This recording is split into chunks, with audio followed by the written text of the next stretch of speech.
This is Jean Hebert Brown, March 14th, 2023.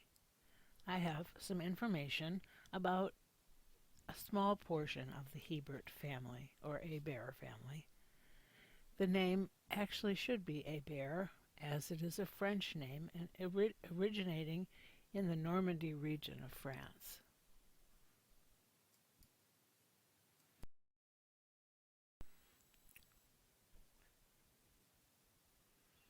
This is a map of the Normandy region of France. This picture delineates where the name Hebert or Hebert is located in the world and in the United States. For example, there are 7,000 Heberts in Louisiana. Probably the most famous Hebert is Louis Hebert and his wife Marie.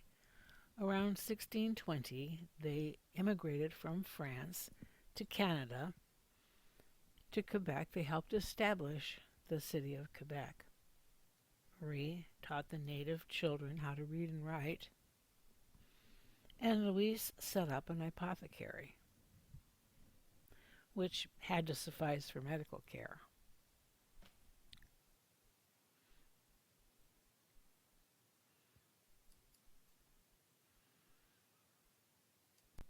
Louis died in 1626 after he fell on a patch of ice.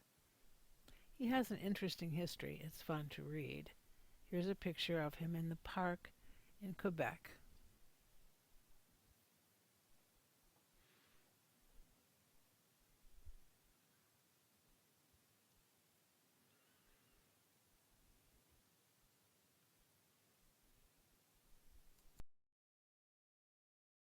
Here are some family trees which have been created by different people in the Hebert family. If you go on Ancestry.com, you will be able to see a number of family trees written by people who have connection with the Hebert family.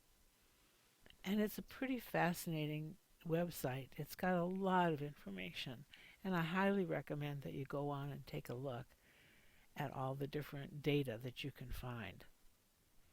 Now, the oldest relative in the Heberts that I could find much information about is Edward Hebert, or Edouard Hebert. And he is the father of Leonard Lewis Hebert, who is the father of William James Hebert, who is the father of Jonathan and other Heberts. So I think we should start with him.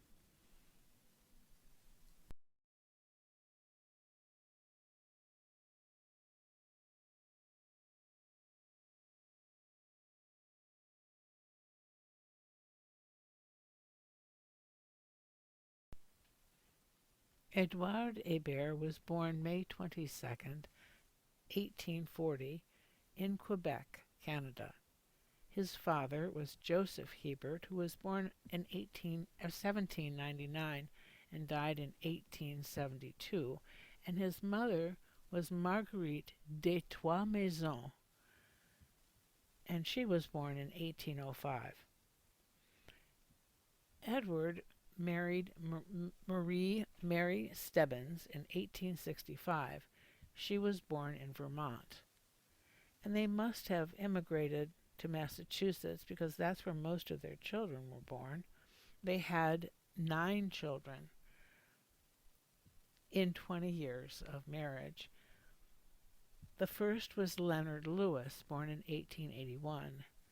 Then Alice Elizabeth Marie Benjamin Franklin Hebert, born in 1882, Wilbert, born in 1879, George Regina Valda, and Adele Rose in 1866.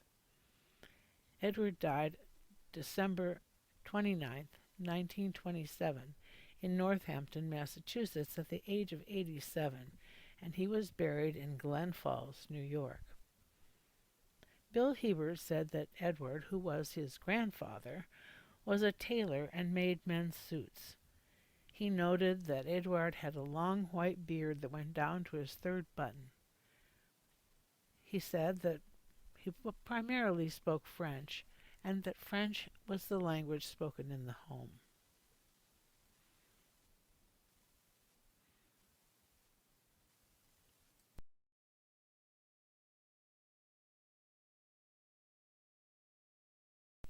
This is a picture with Edward on the left and Marie in the middle and some of their children, including Valda and Wilbert. It's not a particularly good photograph, but it's something to treasure.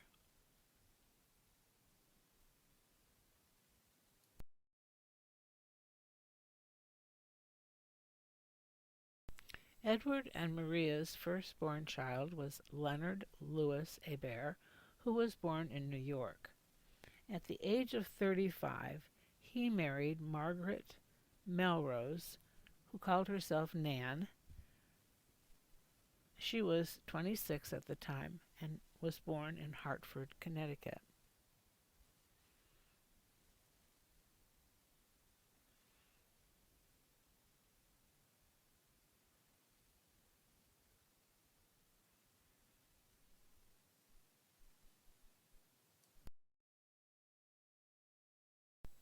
This is a picture of Nan's mother, Rosanna Murray.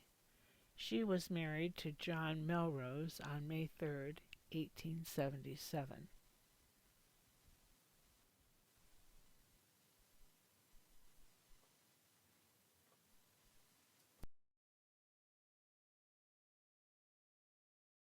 Here are some pictures of Nan and Leonard. This is Nan in her kitchen.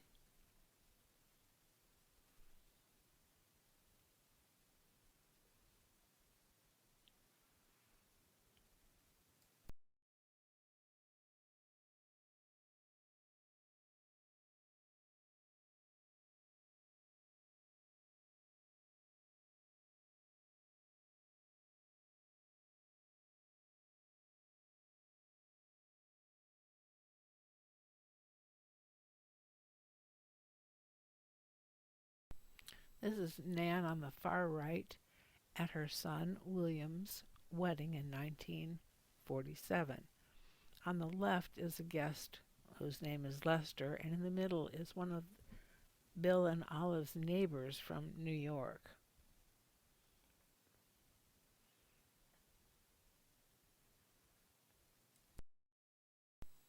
Leonard and Nan in 1958.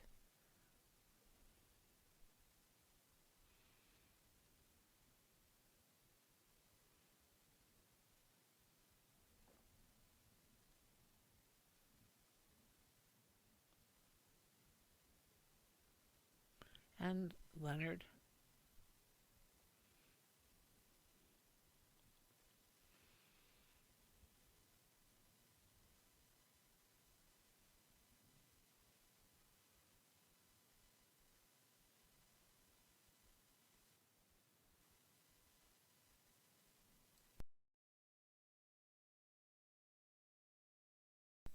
This is Leonard and Nan at William's wedding in 1947.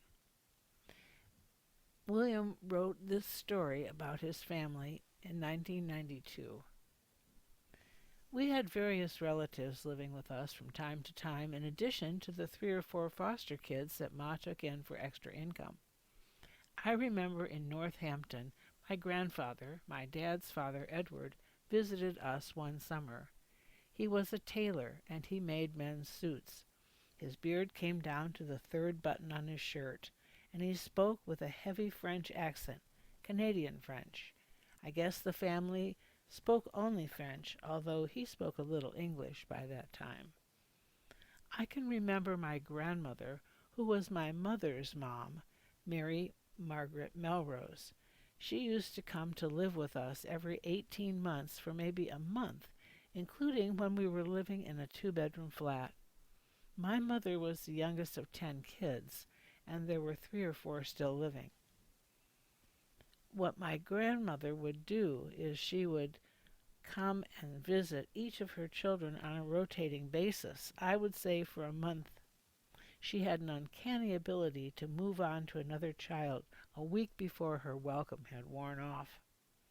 She was very religious, and she wouldn't tolerate any blasphemy. And once in a while, when Dad would be pounding a nail, he would hit his thumb or something, and he would say some blasphemy. And my grandmother would repeat it word for word, and it would scare the daylights out of him to see an old gray-haired lady use those words.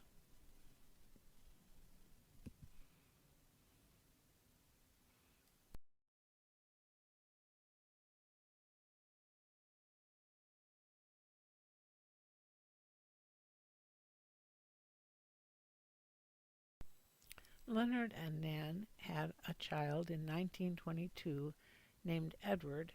He only lived a few days, and he is buried in Northampton, Massachusetts. Their second child was William James, born May 6, 1923, and that's a copy of his birth certificate and a picture of him in his baby buggy.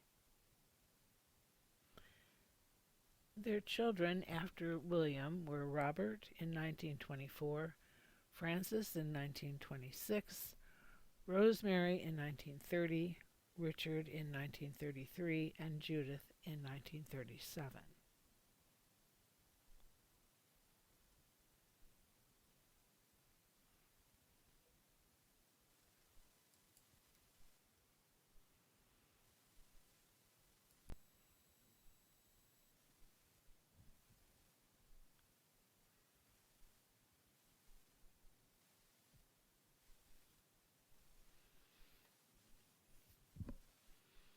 In 1992, Bill and some of his siblings got together and recorded some family stories which are included in this presentation.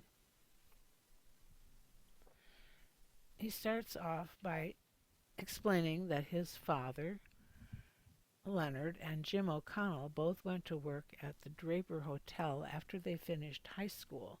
His father had had a job as a bellboy in the hotel, and then was able to get a job as an assistant manager at the Draper, and Jim O'Connell was the manager. His parents had moved to Northampton, Massachusetts for this work. They lived about a mile away from the hotel.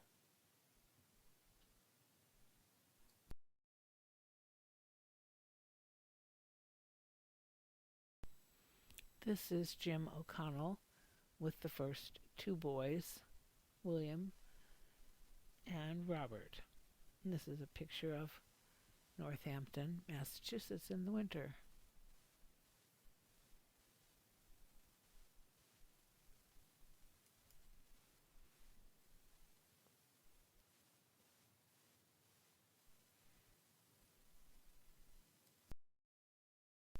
This is Northampton, Massachusetts, where the family moved for work.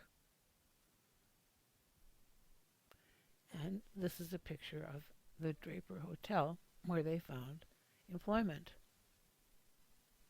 4 months before 1929, when the stock market crashed, the owner of the Draper Hotel had sold it.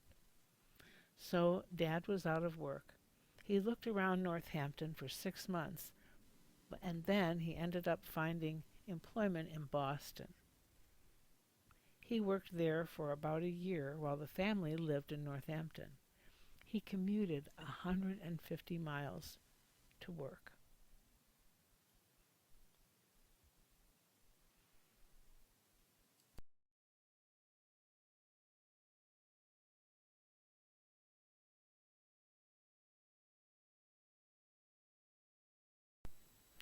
Leonard found a job in Boston at the Hotel Hemingway. And this is a picture of the hotel. It was frequented by clientele from the Mother Church of Christian Science, so they were a pretty calm class of people who generally paid their bills and didn't cause the hotel much trouble.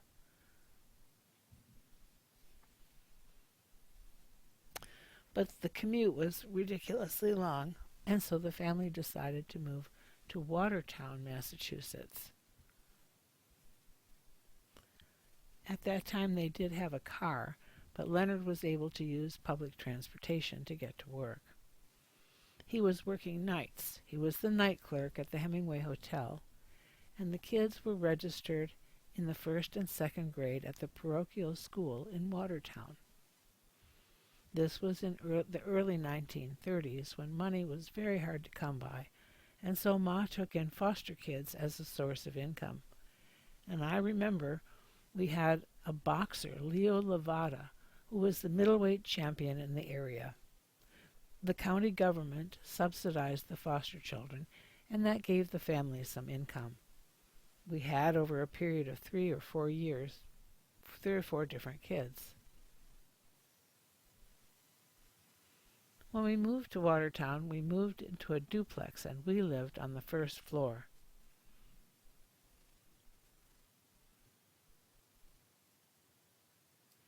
Watertown was where Calvin Coolidge started his campaign for the presidency.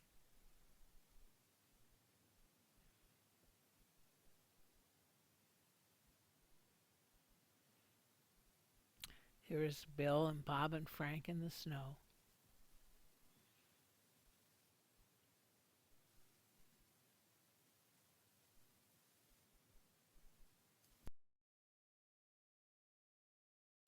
Bill was 8 years old when they moved to Watertown. He said that his mother decided that both Bob and I should study a musical instrument to keep us out of mischief, and secondly, I had had tuberculosis when I was 2, so she thought it would be good if I played a wind instrument to help rehabilitate my lungs. So I played the fife, and Bob played the drums in a fife and drum corps during the summer. It was like 1931 or 32. After about a year, the teacher persuaded Ma that I should be playing the flute and not the fife. So they brought me some kind of old junker, and I began to take weekly flute lessons at $1 per session.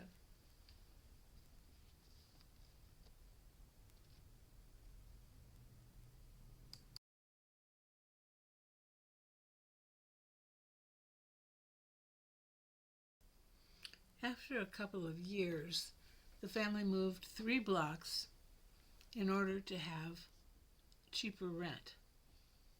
The rent was too high. It was $23 a month, and the house they moved to was only $20 a month. So they went to all that effort to move to save $3 a month.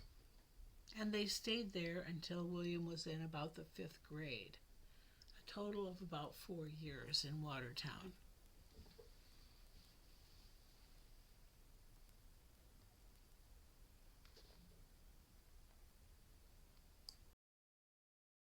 In 1934, they moved from Watertown to Cambridge, where the rent was only $16 a month for a 3rd-floor cold water walk-up.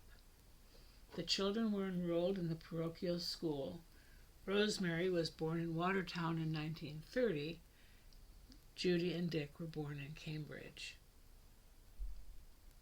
It was a 2-bedroom apartment for 6 people, but fortunately, Dad worked nights, so someone else could sleep in his bed while he was out working. Bob and Bill slept in the living room on a converted sofa bed, and they had a little kerosene stove in the corner for heating. Bill said, "I don't know how Dad did it. He slept in the very next room, and I would be practicing flute in the living room."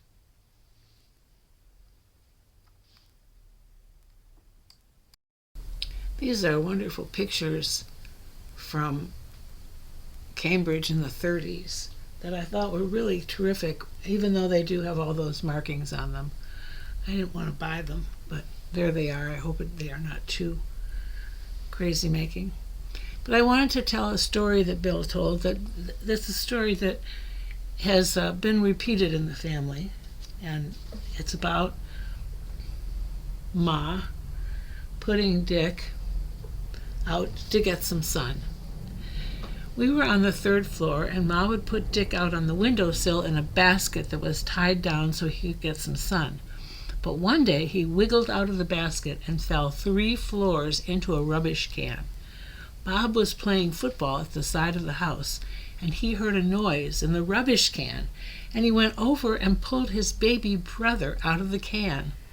I had jaundice and was up in my bed on the third floor. Ma came down, taking the stairs 9 at a time, and she stopped the first car that came by and told him to take her to Children's Hospital. He started taking her, but got to Memorial Drive when his car conked out. So she got out and went to the middle of Memorial Drive and stopped the next car and asked him to take them to the hospital. Fortunately for Dick, he was young and his bones were pliable, and he had only a broken nose and an injury to one leg that the doctors predicted would make it shorter than the other, but it never was.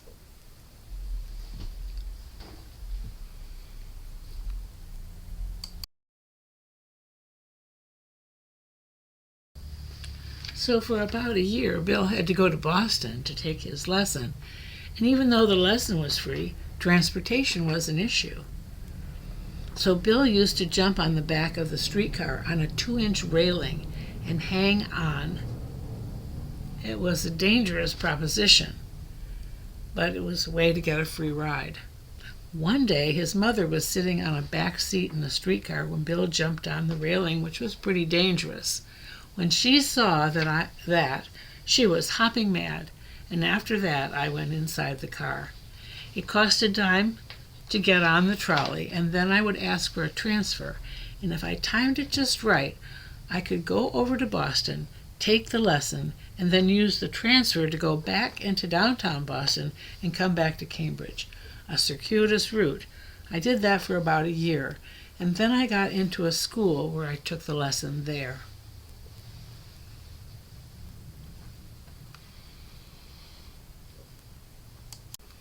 This is a picture of Cambridge taken in 2005, and it shows you where the Hebert home had been. It's now a university dorm for Harvard. When Bill was 14, he started studying with Jimmy Papasatsky, who played the flute in the Boston Symphony. His studio was in Boston, and after the first lesson, he never charged him anything. Bill said, "I told him I was working at a Jewish delicatessen for $2.25 on Saturdays for 12 hours, and Jimmy normally charged $2.50 for a half-hour flute lesson in 1938. But he didn't charge me anything. And later he helped me get a scholarship to music school."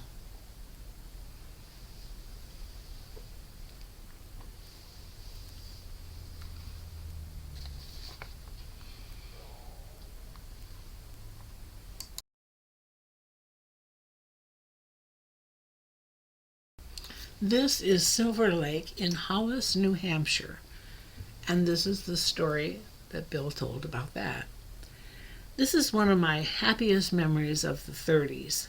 Ma's brain was always working 250%, planning for the future. I don't think Pa could ever keep up with her mental process. She got us all out of the city in the summer. She did not want us to get into mischief, and she wanted to get us out of the hot summer into a healthy environment. So we went camping in New Hampshire, and we were able to rent a tent and a flat platform in a campground in Hollis, New Hampshire on Silver Lake for $3 a week. We went up every summer for 5 years during the late 1930s, and Dad would come up on the weekends because he was working. We were smack dab on the edge of this pristine lake. You could look through 6 feet of water and see the bottom. After a while, I got to work in the local convenience store for the campers. And he also worked in the locker room for people who needed to change their clothes before going to the beach. During the time that they were out there, one of the weekends, they would have a big party, and all their friends and family would come from the city, and they'd play horseshoes and go swimming and have a potluck fiesta.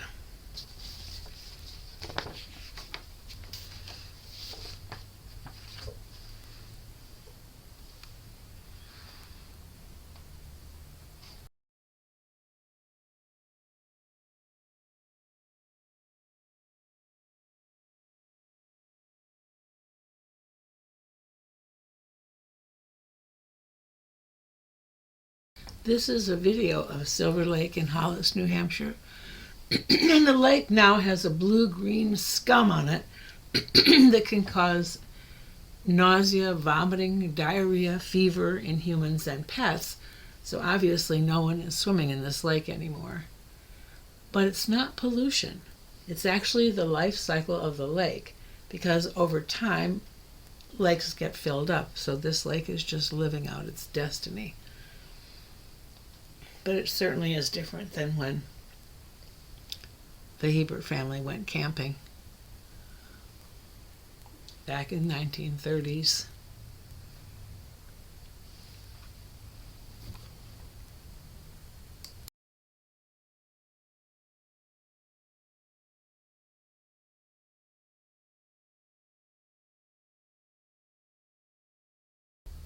Bill ends his childhood memories with a recollection from Northampton when he was 5, Bob was 4, and Frank was 2.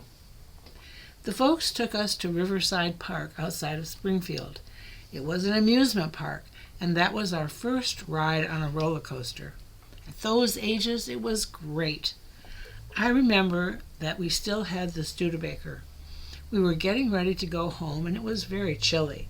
There was no heater in the car, and it had gotten very cold. So right before we went home, Mom and Dad played a shooting game where you had to shoot the ducks out of the water or something, and you could win a blanket. And they wanted to win a blanket so we could get tucked in on the way back home, and they won an Indian blanket. Evidently, one of them was a good shot. We had that Indian blanket for 15 years, and we washed it a million times.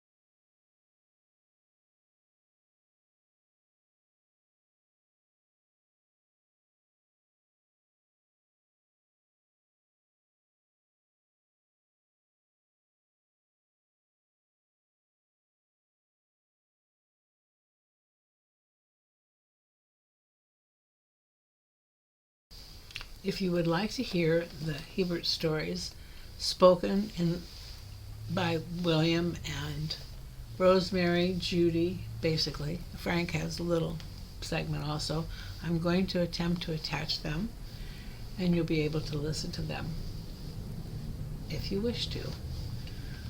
You will see that I've done a very liberal adaptation for the purposes of being a record keeper and also an entertainer. I hope that you've enjoyed this.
The following stories on this tape are memories recorded about the Hebert family. You will hear from your Uncle Bill, Aunt Judy, your mother, and Uncle Frank. Family got to live in Northampton, Mass. Is a very interesting story. Dad, during his years after high school, was bellboy in the hotel business. And he worked along with Jim O'Connell as a bellboy for an outfit that had summer resort hotels in upper New England in the summertime. And then in the wintertime, they just moved the entire staff down to Florida. And they alternated in seasons. And the owner, Jim Kimball, purchased the Draper Hotel in Northampton, Mass.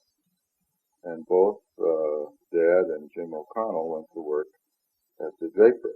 And Dad was the assistant manager, and O'Connell was the manager. And they, our family, or my parents, moved to Northampton for this job, where the long line of Hebert kids was started. We lived on about a mile away from the hotel, and I am who am present the oldest, was preceded by our first son was John Edward, who died after about 3 or 4 days, and he's buried in the cemetery in Northampton. And I came along about 12 months later, followed by Bob, 12 months later, followed by Frank, 2 years after that. We're getting pretty close now to 1929, and someone made the right guess and sold out the Draper Hotel about 4 months before the stock market crash in 1929. And they were able to get away with a nice piece of change. However, Dad was out of work. So after looking around the Northampton area for 6 months or so, he found employment in Boston, Massachusetts.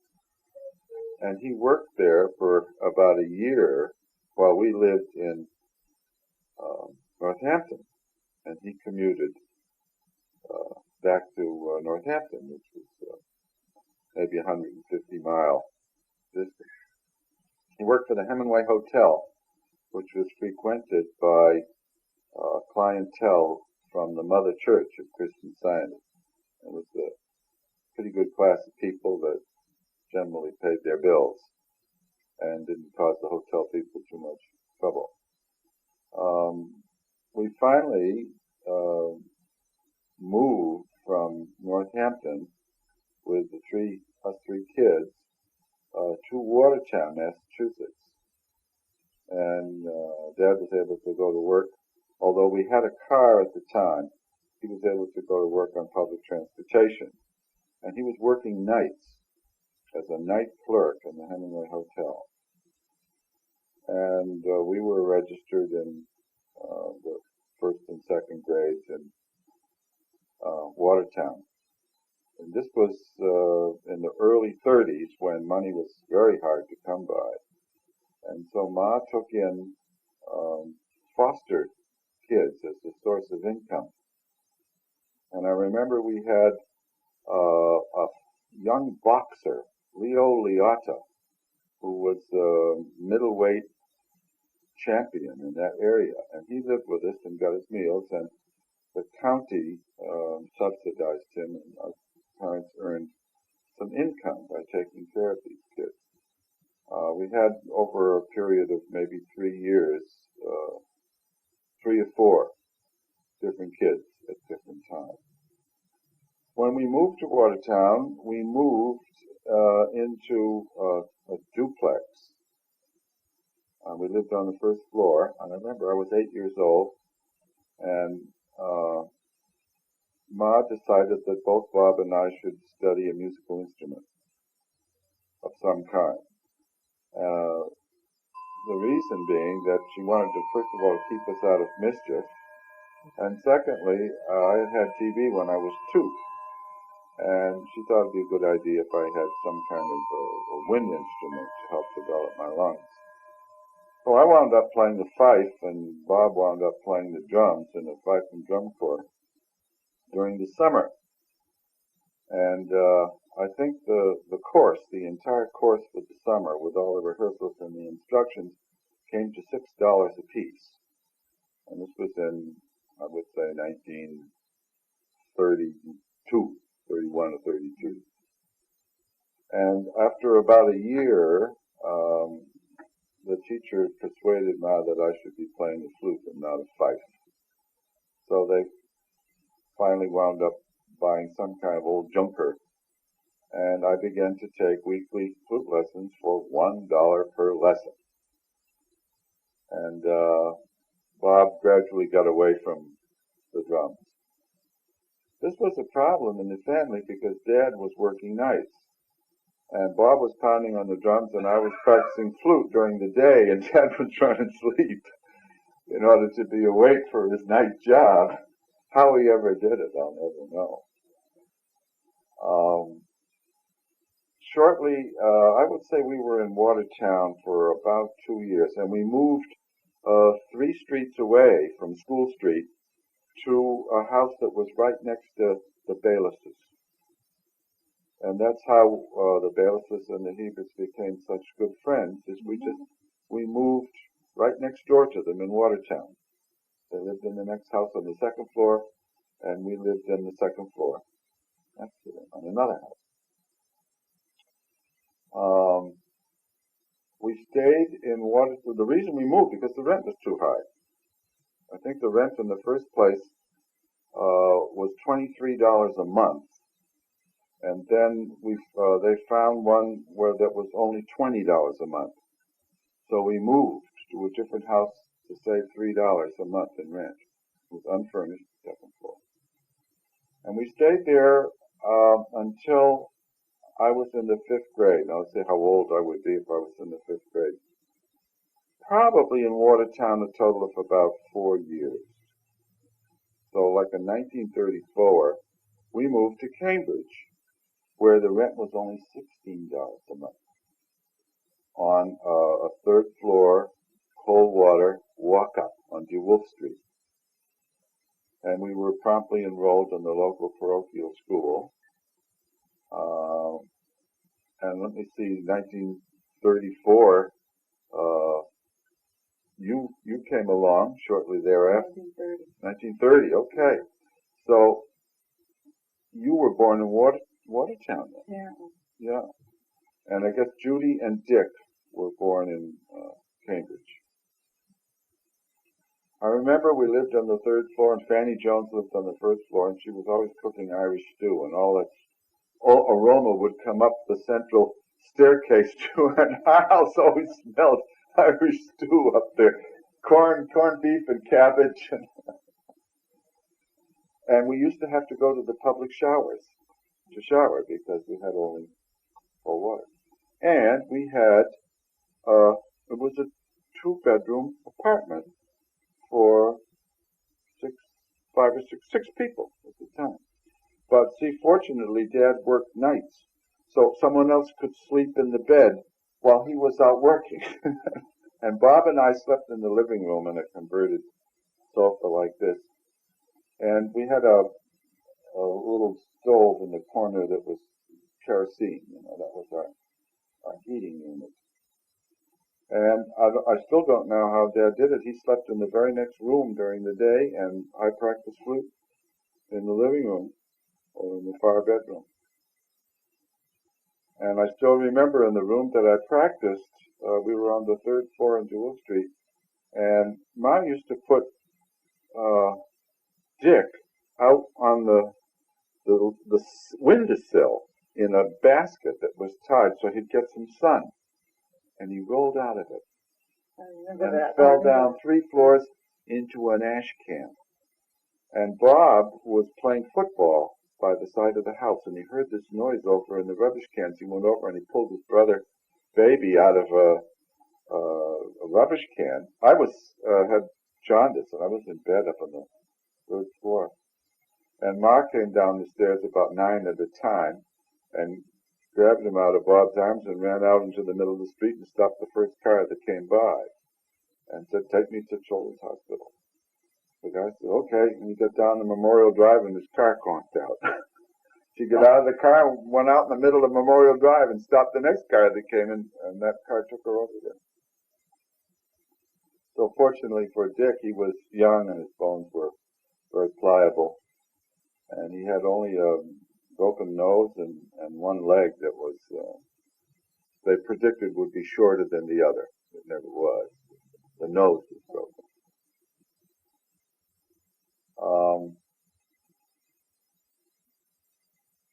What do you remember most about living during the Depression? Well, money was very hard to come by. I remember that it cost them, my parents, $1 a lesson, and sometimes I had to skip a lesson because they didn't have $1. And we didn't have a telephone either, so I couldn't call up to tell the teacher that I wasn't coming. Later on, when I was about 14, I started studying with Jimmy Papasakis, who was in the Boston Symphony. And his studio was opposite Symphony Hall on Huntington Ave in Boston. And after the first lesson, he never charged me anything. I told him that I was working at a Jewish delicatessen for $2.25 for Saturday for 12 hours. It was the Cohen's delicatessen. And he was normally charging $2.50 for a half-hour flute lesson, 1938 or so. So he didn't charge me after that. And he wound up getting me a scholarship at the Lange School. That's how you get Yeah. But for about a year, I used to have to go over to Boston to take my lesson. And it was a free lesson, but there was a problem with the transportation. So I used to hop on the back of the streetcar on a 2-inch ledge and hang on to the back of the streetcar that was going over to Boston with my flute in one hand and hanging on the other. And I looked in one side and my mother was sitting on the back seat. Boy, did I get off of that car fast. So thereafter I went inside and it cost a dime. But I'd get on the trolley on Mass Ave and ask for a transfer. And they timed the transfers. They gave you about 2 hours and then it was null and void. But if I timed it just right, I could go over to Boston, take the lesson, come downstairs and use the transfer to go into downtown Boston and come back as a circuitous route all the way to Harvard Square for a dime and a lesson on the way. I did that for about a year. And then I had to go up to Lange School, which is on the other side of Harvard Square, to take the lesson. I remember Ma had to, with Bayless, because when we moved to Cambridge, shortly after we had moved, the Baylesses moved right next door to us in Cambridge. The two families wanted to stay together. So, and there they lived together they were in... We were an extended family. Yeah. They lived in the block on DeWolf Street. And then when we moved to Copperthwaite Street, they moved down there too. We're always, pretty close together. In the block, we were on the third floor in one section, and they were on the third floor in the other. And when we ever wanted to borrow something, we'd pound on the wall, and then one would stick their head out this window, and the other one. They'd say, "Well, you got a cup of sugar," and we'd reach way around and pass the sugar stuff on the third floor to the other apartment, or an egg or whatever, And no one kept track of who owed what to what, Just shared it. One of the happiest memories of the 30s, the Depression, was Ma, who was always, the brain was working at 250% on planning for the future. I don't think Dad could keep up with her mental process because she was always about 5 miles ahead of everyone else. She got us all out of the city in the summer for 2 reasons. She didn't want us to get into mischief, and she wanted to get us out of the hot summer and to a healthy environment. So we went camping in New Hampshire. And they were able to rent a tent and a platform on which to put the tent in a campground in Hollis, New Hampshire on Silver Lake for $3 a week. And we went up every summer for, I would say, 4 or 5 years during the late 30s. And Dad would come up on weekends because he was working. And we were right smack dab on the edge of this absolutely pristine lake. You could look through 6 feet of water and see the stones at the bottom. And after a while, I got to work in the local 7-Eleven or convenient thing that was there for the campers. And let's see, Judy was the youngest. And she came up. She was born in August, right? All right. The following year, she came up. She was less than a year old. And Ma had her sleeping inside of this tent. And it was raining out.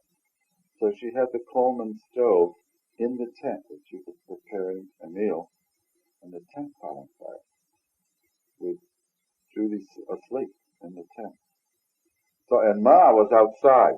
Stuff was cooking. She was doing something outside. She looked around and she sees the smoke. She rushes into the tent and grabbed Judy and came out and sent somebody down to where I was working in the store to call the fire department. So we grabbed some hand fire extinguishers and ran a quarter of a mile to where the tents were. And we were able to put out the fire before the volunteer fire department from 5 miles away got there. And they gave us another tent and just put it up in the same place. There. Those were the Wallaces. Yes, right. Wallace's Grove. That's the name of it, right. And I worked in the locker room for where the people change clothes, at the beach area there. And they also picked blueberries and sold them. Do you remember that? Vaguely. Yeah. But those were nice summers to get us in. Our friends from Cambridge, our neighbors, the Bailises and the Alfaros and the Fraziers. Yeah, they all used to come up, say, one weekend every month, and we'd have a big fiesta. We'd all do potluck, and we'd pitch horseshoes and go swimming and have a big family reunion up there. 1 or 2 people owned cars, that's all. Not too many people had automobiles in the 30s. Gas was too expensive and they couldn't afford it. And we had an old Studebaker while we were in Northampton, and I think shortly after we moved to Watertown, it was sold. And we just did public transportation.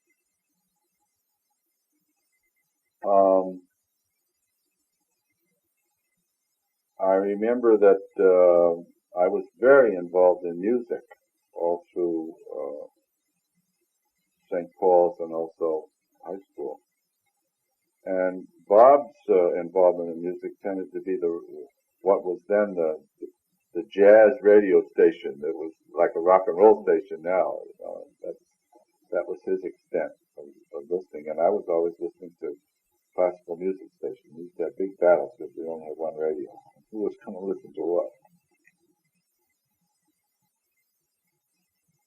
In 1934, I remember when we first moved to Cambridge, Dick was born. And it was arranged that I would be his godfather for his baptism. And the godmother, I'm not sure who it was, he would know, but she was not present. So Auntie Bay, who was a Protestant, stood in for her at the baptism. And she took the job very seriously. Oh, yeah, she sure did.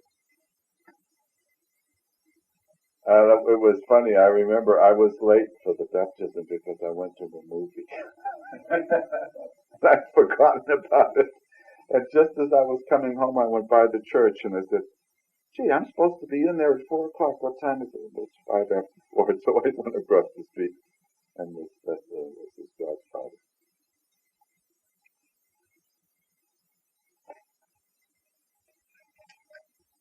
I guess,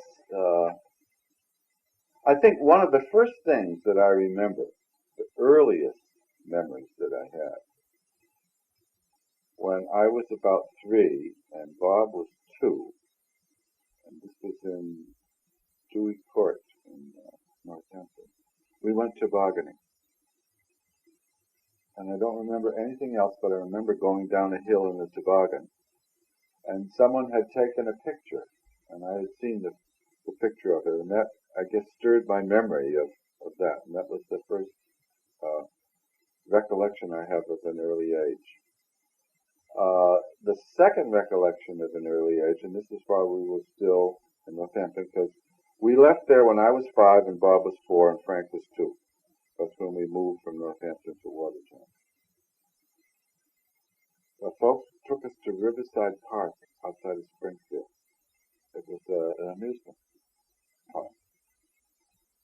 And that was our first ride on a roller coaster, age 5 and 4. It was great. And I remember that I still had the Studebaker, and we were getting ready to go home, and it was very chilly, and there was no heater in the car. It had gotten very cold.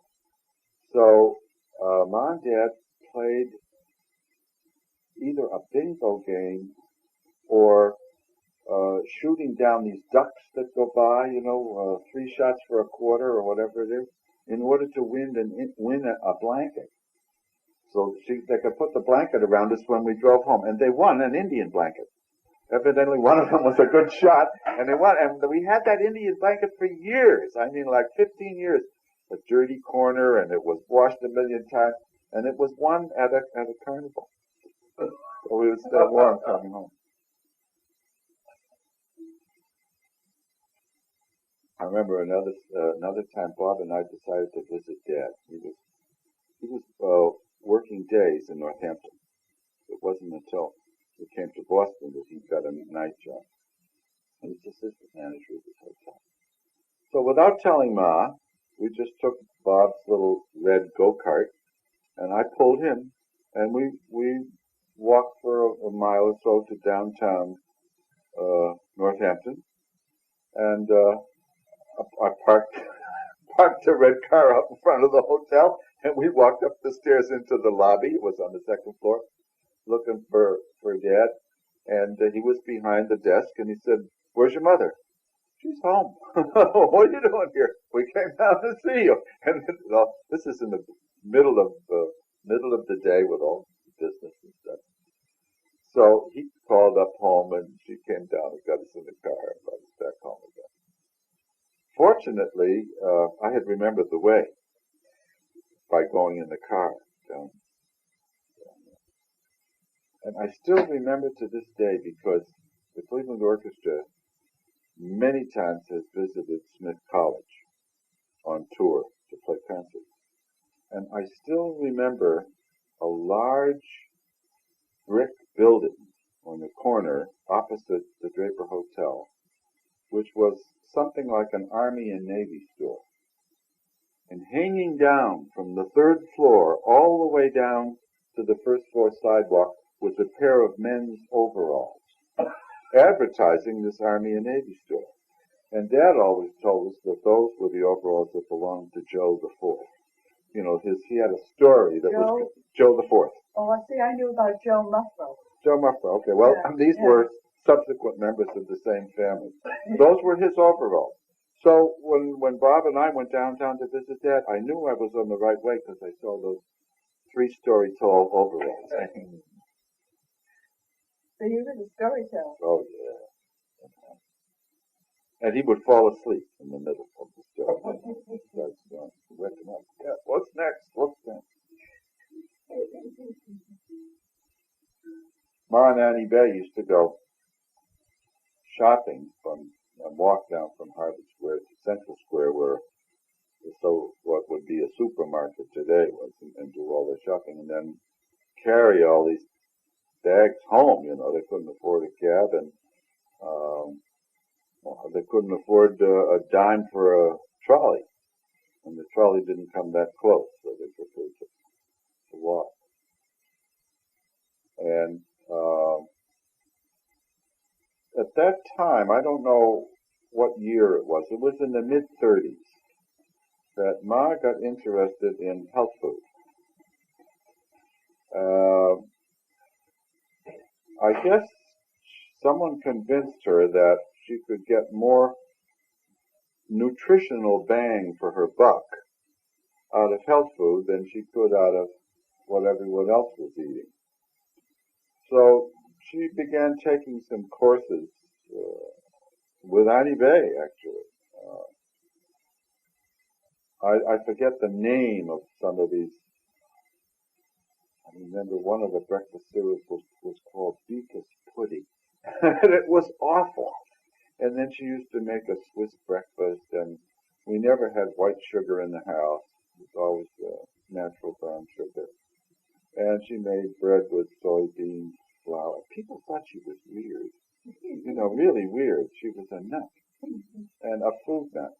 And there were all kinds of vitamins. And I guess she got more nutritional bang for her buck out of doing that. That's why they went to Central Square, because there was a nature food store there. And they walked there to get all this.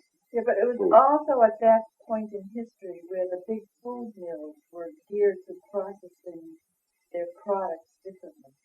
They were using heat, different types of ways where all the vitamins were being extracted. Yeah, well, they're doing that still today, except for some. But anyway, that's where she first got interested in it. And if we invited someone for a meal, they thought it was some kind of ethnic food or something. It was just nature food.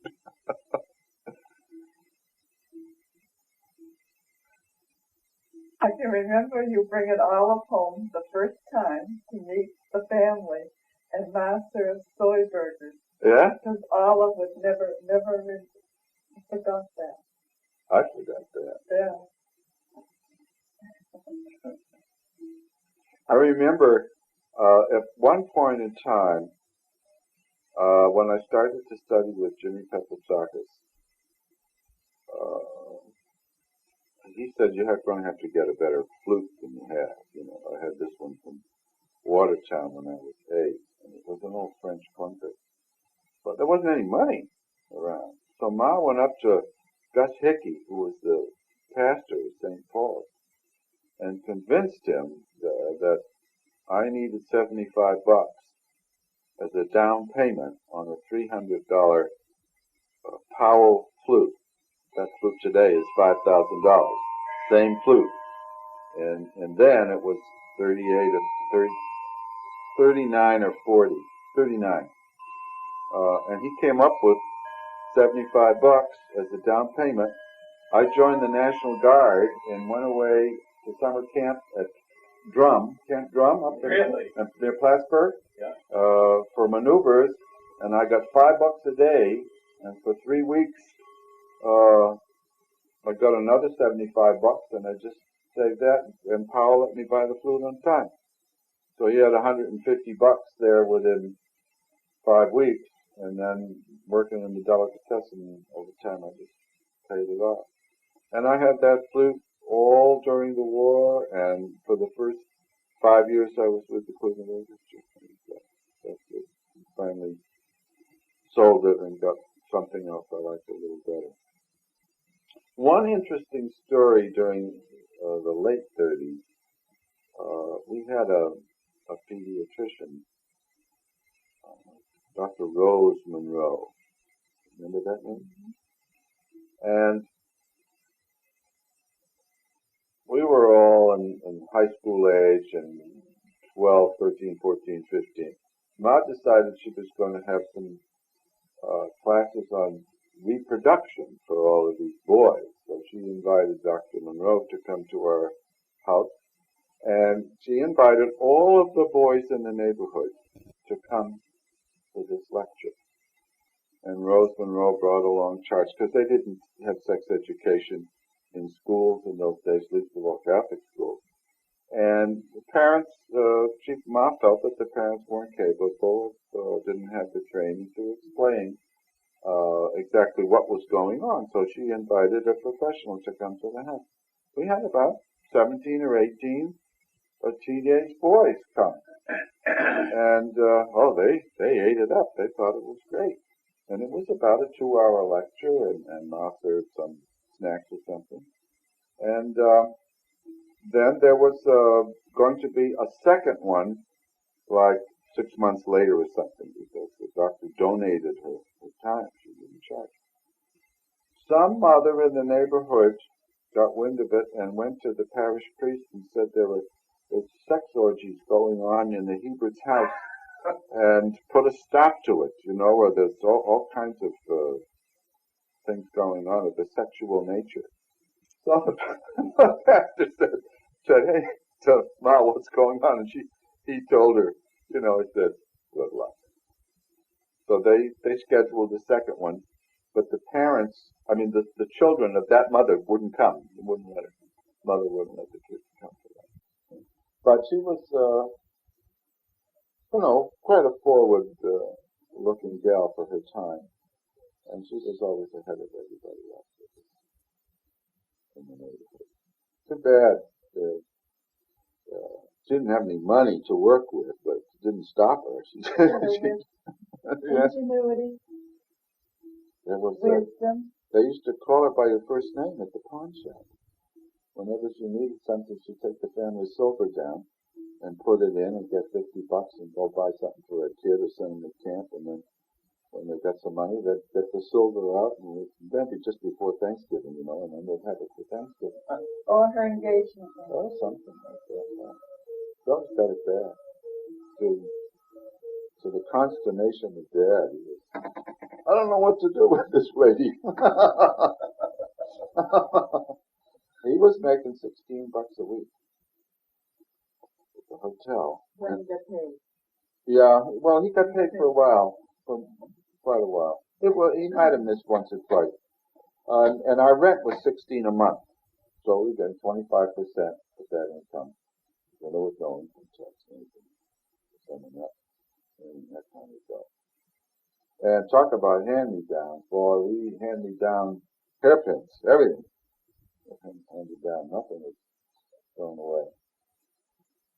And of course, I had left to go into the Army, and after I graduated from high school in 1940, the National Guard was inducted into federal service. And then in 1941, right after Pearl Harbor, I went to the South Pacific. Bob followed shortly, joining the merchant Marines. And then Frank followed, joining the Navy. So there were 3 stars in our window on top of those 2. We had various relatives in addition to those 3 or 4 kids that Ma took in for a source of income. We had 3 or 4 relatives that lived with us from time to time. I remember in Northampton, my grandfather, who was Dad's father, Edward Hebert, visited us one summer. He was a tailor of men's suits. That was his profession. And his beard came down to the 3rd button on his shirt, and it was white. And he spoke with a heavy French accent, Canadian French. And I guess in the family, they spoke only French. And but he spoke a little English with a decided accent. I can remember my grandmother, who was Ma's Ma, Rose Murray. And Murray married a McMurray. Can you imagine that? The McMurrays lived in Worcester, and that was one side of the Melrose family, or one side of the Murray family. She used to come to live with us about every 18 months, for maybe a month, and including the 2-bedroom flat on DeWolf Street on the 3rd floor. Ma was the youngest of 10 kids, and there were 3 or 4 still living. I remember one. Uncle George and Uncle Bob and Uncle John and Ma. And Anna, right. And what Murray did was to visit each one of her children on a rotating basis. And I would say for a month, but what I want to tell you is that she had an uncanny ability to move on to another child a week before her welcome wore out. ESP. She always seemed to leave a couple of days too soon, but she knew exactly when to leave. She was a very religious lady. I have a picture of her on my dresser. That wouldn't tolerate any blasphemy.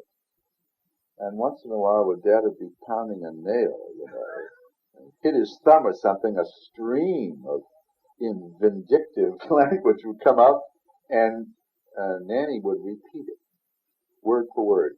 And it would scare the daylights out of him. But this little old gray-haired lady would use that language, so he never did when she was around. All right. Some of the things that I remember about Dad is the stripes through eyes.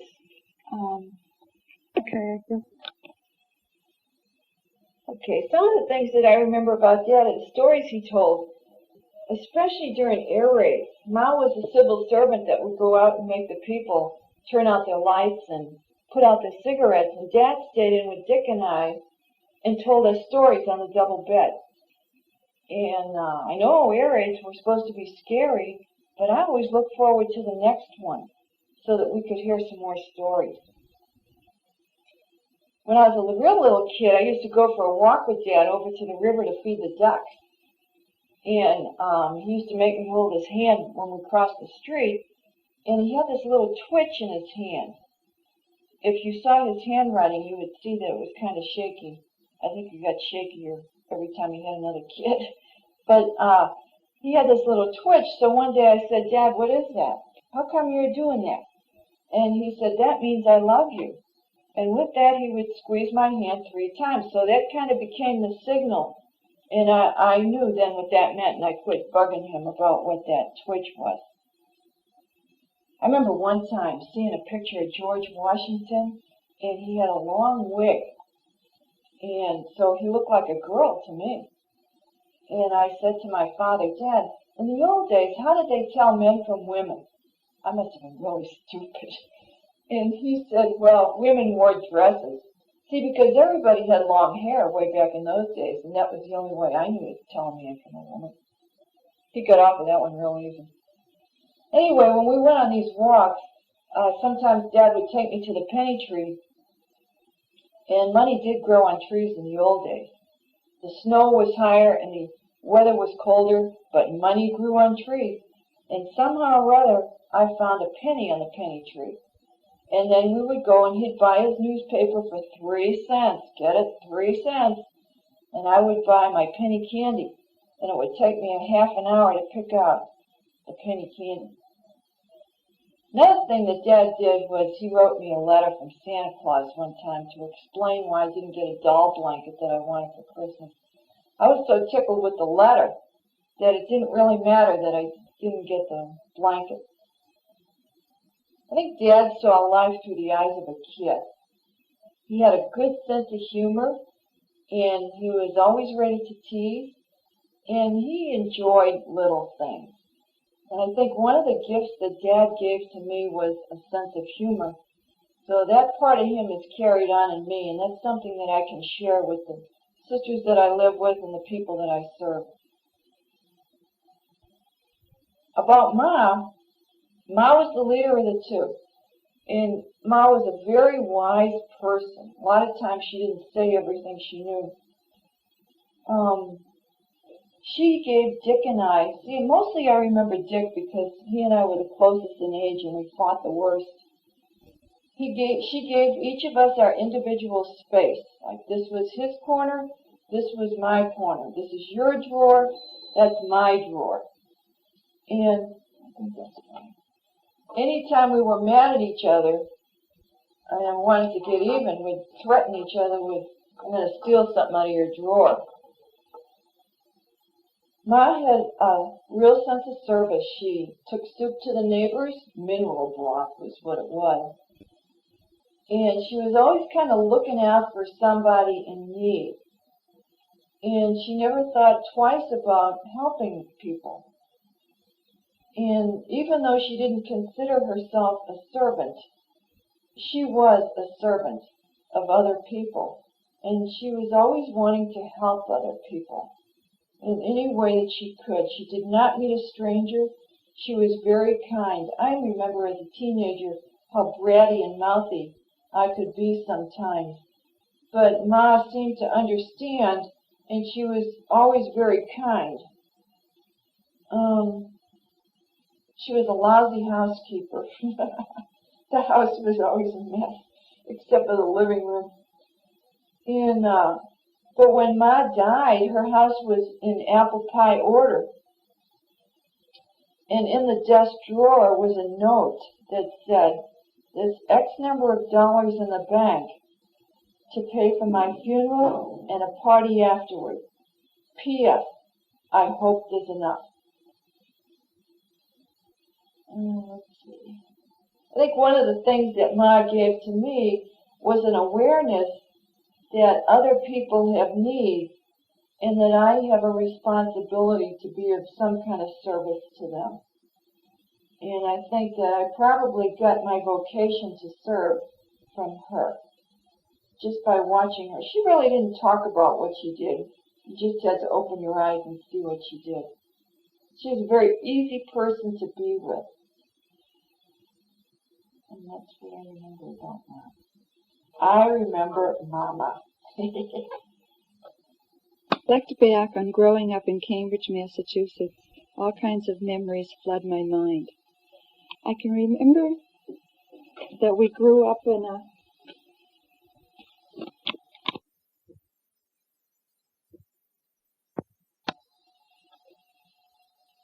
When I reflect back growing up in Cambridge during the Depression, I have a lot of good memories.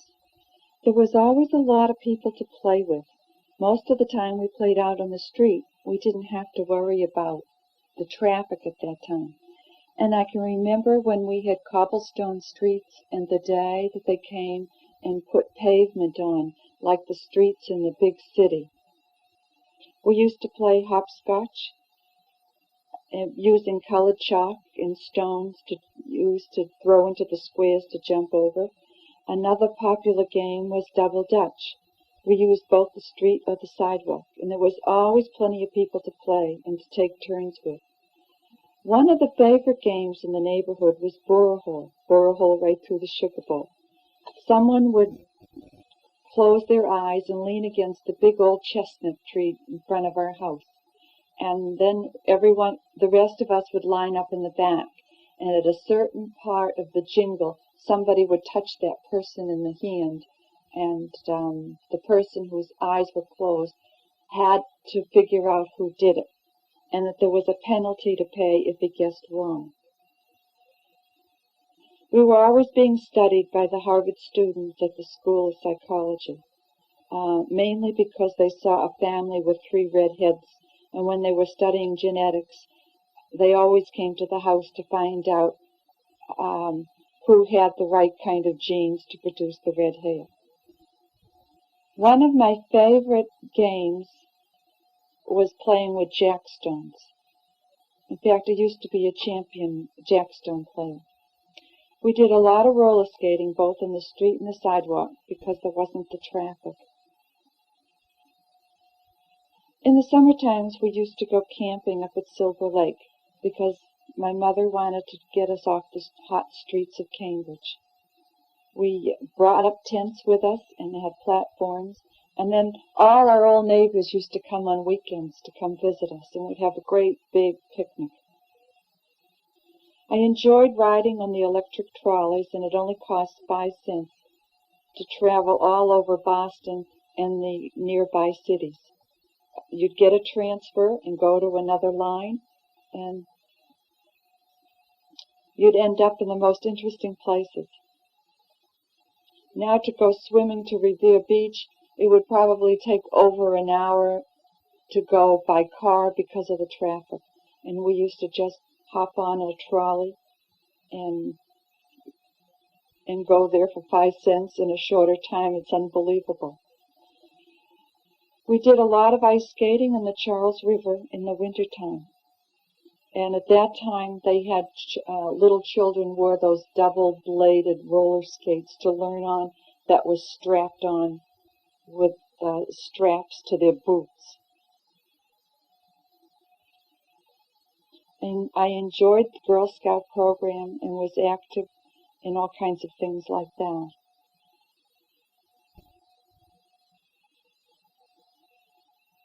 When I graduated from the 8th grade, one of the most exciting gifts I got was a bicycle. Now, this bicycle, remember, was purchased during the war, so it was very, very used. The seat had a big crack in it. It was rusty all over, but it was my new bicycle, and I thought it was the greatest gift that I could ever get in my whole life. When I was younger, my dad used to take us for walks. He'd go to the cigar store, and he would smoke the cigar, but I would get the paper band that I could use for a ring, and this was always a treasure. In the winter times, we didn't have a TV, but we did have a radio, and we used to listen to Jack Armstrong and the Lone Ranger and the Green Hornet. When any of us were sick, and my dad was awake during the day because he slept later on in the day because he worked at night, he would always entertain us with Monopoly or Whist. I would think he would get so tired of that Monopoly game. I think we were one of the original families that owned a board, and we've gone through about 7 boards in our family growing up. Now, my dad worked nights as a clerk in a hotel, and he had to go dressed up with a white shirt. Well, in those days, we didn't have much money, so the men who were in positions like that had these collars that you buttoned on, and when the collar got dirty, you just changed the collar. You wore the same shirt all week, but with different collars. Then when the cuffs started to get frayed, the people in those days would rip off the cuff and turn it inside out to get more mileage on it. And those were the days during the Depression when you couldn't afford new shoes, but they sold these depression soles, and they were like rubber that you cemented on the bottom of your shoe, and it covered the hole. But sometimes the cement job wasn't good, and it was embarrassing, especially when you were in school and your depression soles started to peel off. But then again, other people were in the same boat.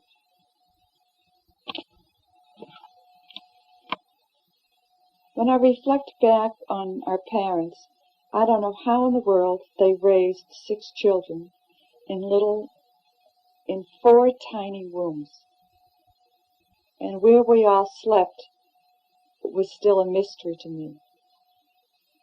There was always a crib, and in the living room, the couch made into a double bed. But we always had room for some stray person that my brother Bob was bringing in off the street. Sometimes that person was in trouble with the law, and he would bring him home to sleep the night. Then the next morning, a policeman would show up in the door and ask my mother if so-and-so was at the house, because his family didn't know where they were, and he was in trouble. So they figured that he was staying at our house as a safe refuge, because he didn't want to go back to his parents' house. Our house was used as a refuge for many relatives who were down and out and were looking for a place to either recoup from alcoholism or one thing or another. Then we did move to another home when I was 12 years old, about 2 blocks away. One nice thing about this house in Copperthwaite Street is it had central heating, it had a bathtub. We never had to worry about hot water. We didn't have to heat hot water in the stove anymore. This gave us a little more space, and then we had a large basement to store things in that didn't fit upstairs. But then again, My mother was always taking in somebody who needed help. Several times she took in babies who couldn't be brought home to their homes for one reason or another after they were born, because of family problems or family abuse. So she kept them until our pediatrician could find another place for them. This was a source of income for the family because my dad had had several attacks of angina and could not work anymore. So he lived on Social Security and a very small pension, and in those days it was almost nothing because people didn't start putting into pension funds. That was a new thing, so that was just being started when he worked at the Hotel Essex. We all went to school at St. Paul's School, a parochial school just a couple of blocks away, and we were in St. Paul's Parish. When I graduated from the 8th grade, I can remember Sister Mona telling me that she thought I was too frail to take up a nursing career, and I perhaps should think of something else. But I was really interested in nursing. We went to Cambridge High and Latin School, and it was like a walk a little over a mile. But I would meet several of my friends at strategic places along the way, where we would wait for each other and then all go to school together. During high school, when I turned 14, I was able to have, in those days you could work at a part-time job, and I worked over in the Boston Children's Hospital. Then in my senior year,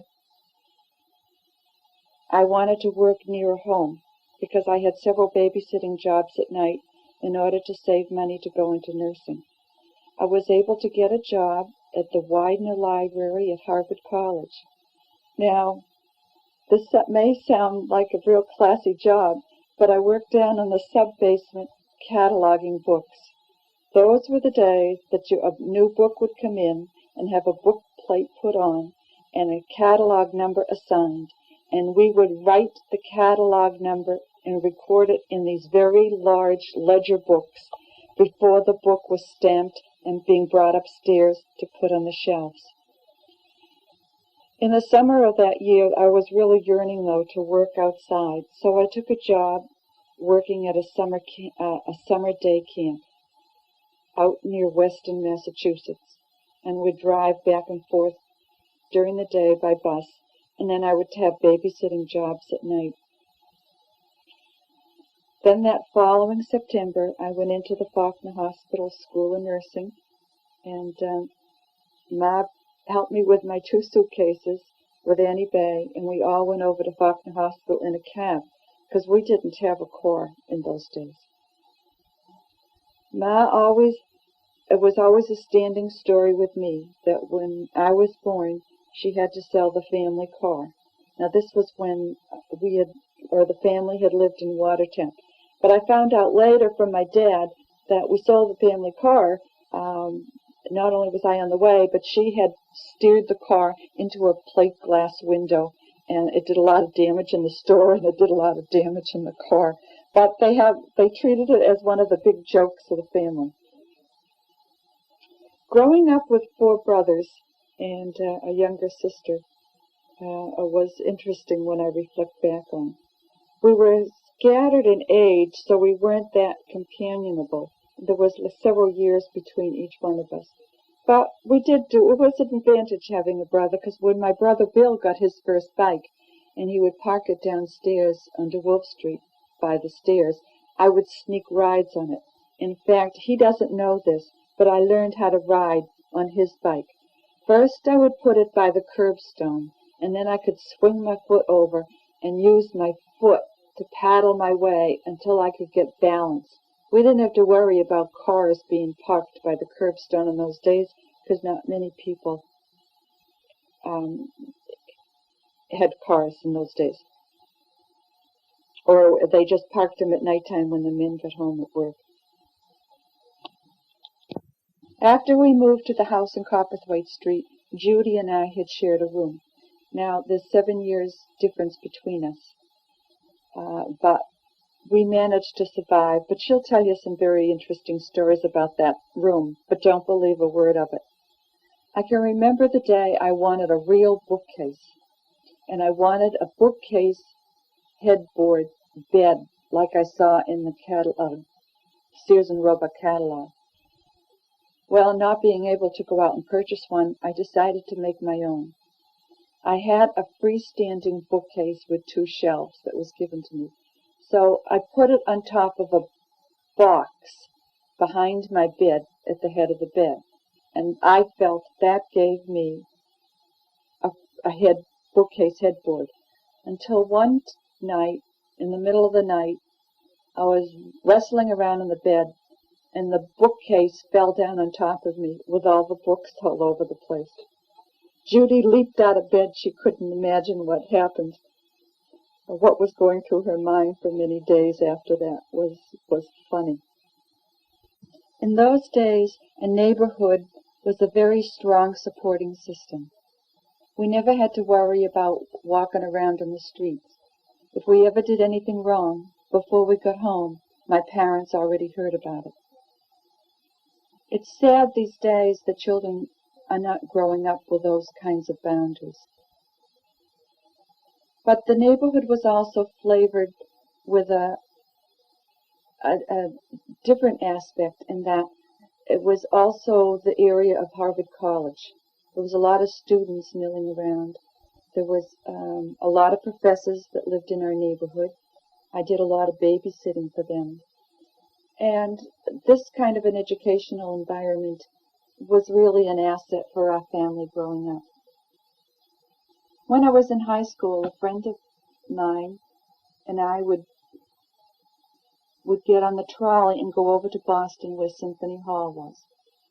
And the tickets were too expensive. We couldn't afford the tickets. However, for those people who couldn't afford tickets, if you lined up on one side of the box office, after the show, just before the show started, they would open up the second balcony for any of the seats that weren't sold, and you could buy a ticket for 50 cents.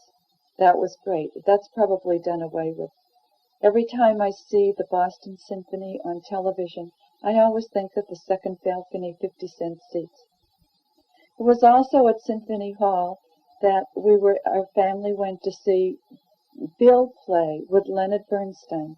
Leonard Bernstein was about 26 or 27 years old, and Bill was playing for that New York Symphony Orchestra at the time. So, of course, we had to go and be the cheering section for him. But Leonard Bernstein himself was very interesting to watch. It seems like he was all arms. Of course, he was a very tall person, but he put his whole body into conducting, and his arms and body was moving all over the stage. You could really get into the music with his help. When I was 13 years old, my mother had given me a couple of tickets to the theater. This was real live theater in Boston. The stage play was about a teenager, but it was really an event for me to go into something like that. Christmas time in Boston was a very magical time. About 3 weeks before Christmas, people would flock to the subways and over on the trolleys just to walk up and down the streets of Fidings and Jordan Marsh and all the famous stores. Each one would be decorated to outdo the other. It was just like walking through a fairyland. It was a child's dream. In high school, we used to go and Christmas carol up in Beacon Hill. That was the thing to do. You didn't Christmas carol around your own neighborhood, but you would go to Beacon Hill in Boston to do that in high school groups, in youth groups. I don't remember living in Northampton.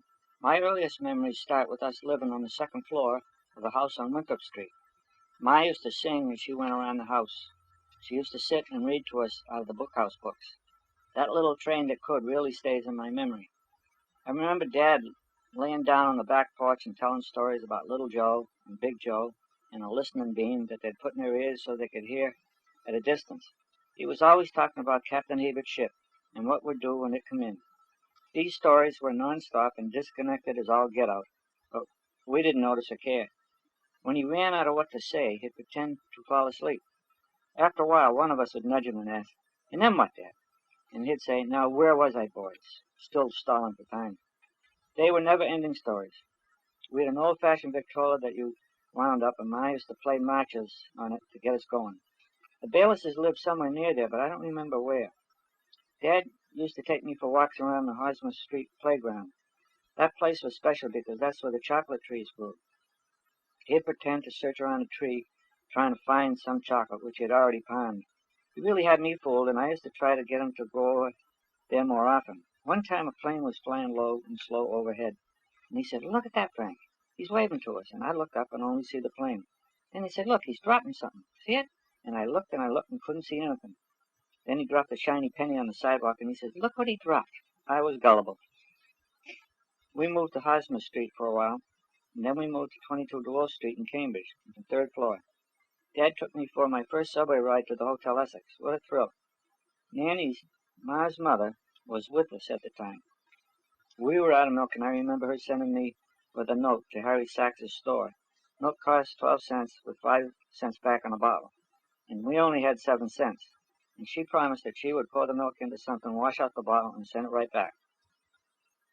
I started school at St. Paul's in 1932, and I think that was the year we moved to 16 DeWolf Street, third floor. I think I had Sister Sienna or Sister Anise. The Heberts did a lot of living at 16 DeWolf Street. Annie Bay and Big Bill moved to the third floor of 18 DeWolf. The block had a mansard roof where you could sit outside the window and look down. When Army came to play Harvard, they would march down DeWolf Street, and you would see all the hats and white gloves moving in unison. They broke step when they crossed the Weeks Bridge so that they wouldn't weaken it. It has been said that some people would fill paper bags with water, and at nighttime would bomb unsuspecting students as they passed by. They didn't have to be a hit. A near miss would do fine.